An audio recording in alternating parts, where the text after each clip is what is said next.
Today we have a part two of what to do with an old boombox, and this really comes from my passion for collecting some of these old boomboxes and restoring them or doing other projects with them.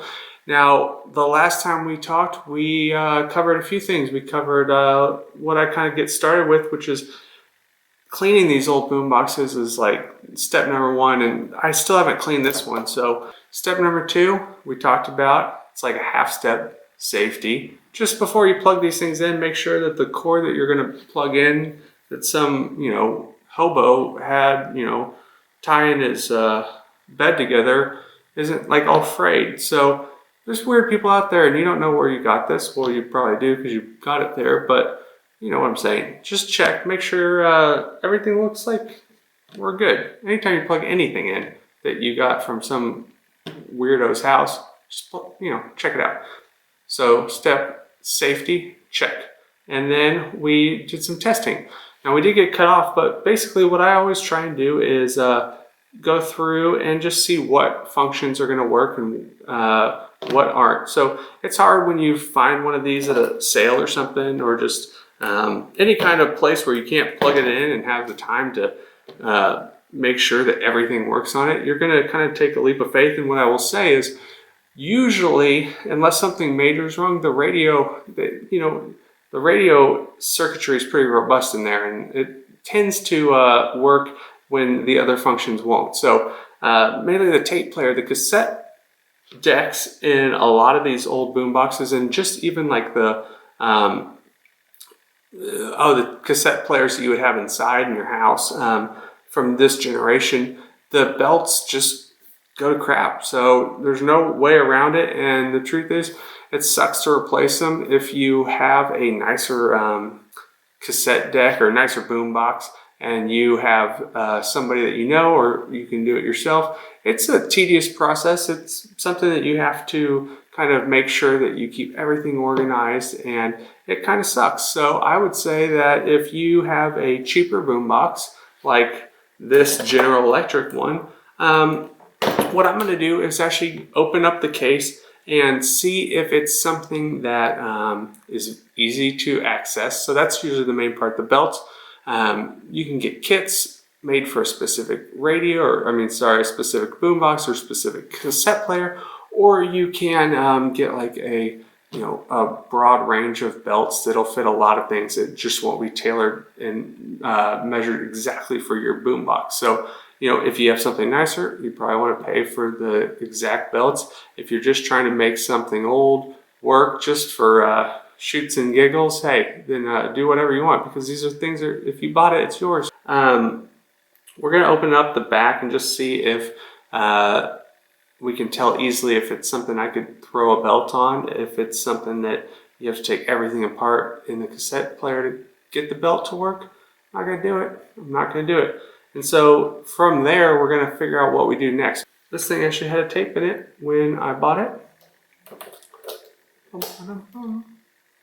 Oh, eject.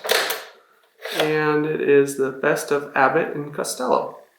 So that sounds like a tape that I am not worried about, because again, if you're going to test out the cassette player in something old, test it out with a tape that is probably going to just get shredded in there, because that's usually what happens when these things really haven't been used in a while.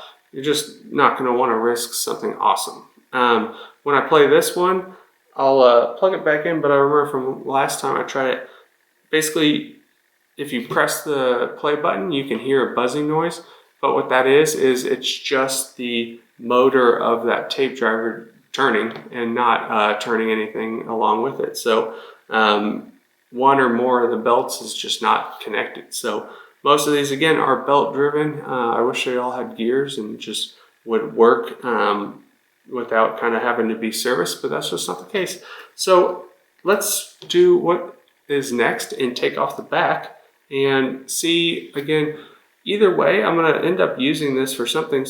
And the radio works, and if I can go ahead and get inside and get some of the potentiometers, so underneath the volume and the balance and everything, if I can get those knobs clean, that will help it so that when you, at least in the future, adjust the volume or anything, you don't get a lot of static associated with it. And while we're in there, we will do a little bit of looking and see what these belts look like. So I'm going to take old Grimy here and flip it up, you know, put it on my operating table. I feel like I'm super low, so I think I'm going to go get something else to sit on. So I'll be right back. My trusty stool here, so that we can get a little bit better angle on the old Tornado here and see what's going on inside. So this is my favorite part. I always have my tool case with me, which I'll go through a little bit about what tools you'll always need on a job of this sort. Well, shoot, let's be honest, it starts with a beer or soda. But it starts with something that is going to keep you hydrated throughout the entire process. So we've got that. We've got our hydration station set up, and then we're going to need a few other things because we've got to get in here, maybe test something, maybe clean something. So what are we going to use? Well, we're going to start with, this is my favorite tool in the world.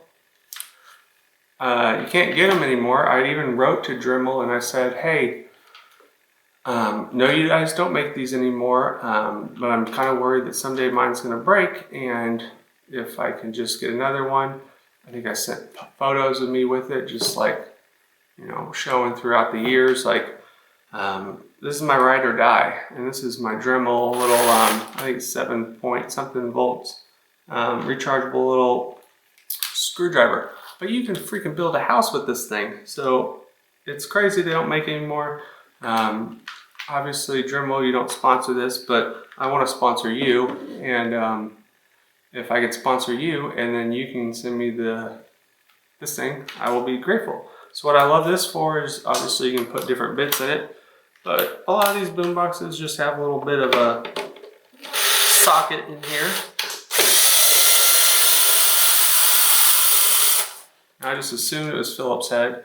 I guess that's presumptuous, but I don't think I've ever seen anything that wasn't. So,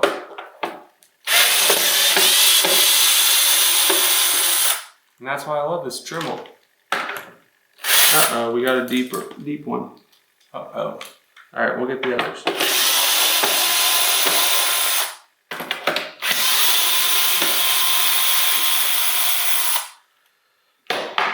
Now I'm going to tell you a little bit of a pro tip here. Sometimes there's another screw in the battery compartment. Not on this one. Well, there is a screw in there, but it's really weird looking, so I don't know if that's what I need. So we're going to skip over. But we did have a screw down here that was a weird size too. I like to give it the old shake. And then that way you can just drop things all over your floor. And sometimes you're gonna be surprised how long some of these screws are. So you'll feel like it takes forever to unscrew these, and that's because it does. I mean, these are weird screws. I already forgot where this one goes, this long one. So you should keep track of that. Oh, here's something to keep track of it with. Now this is a little mat that has a magnet inside, and better people than me use this when they are doing their projects, because in theory you can write on it with a dry erase marker. So in order to get the boombox opened up, a lot of times you're going to need to pull off these knobs. Obviously keep track of them and whatever. So you know what, we're going to have to take this weird screw out of the battery compartment.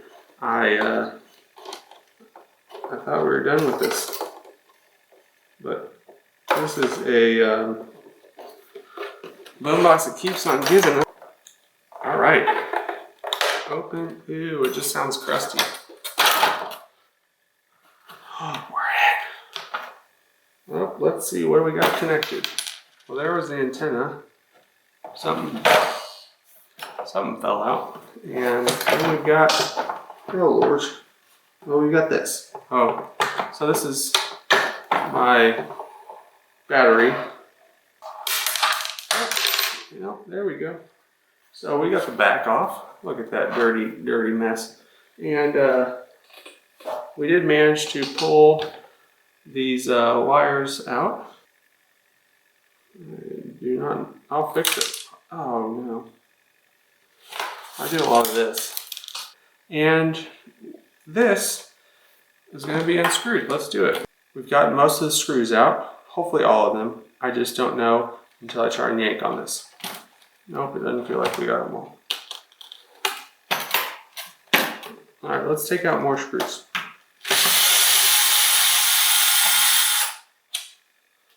Surprised I didn't get pink eye the last time I touched this thing and worked on it. Oh, there's another screw.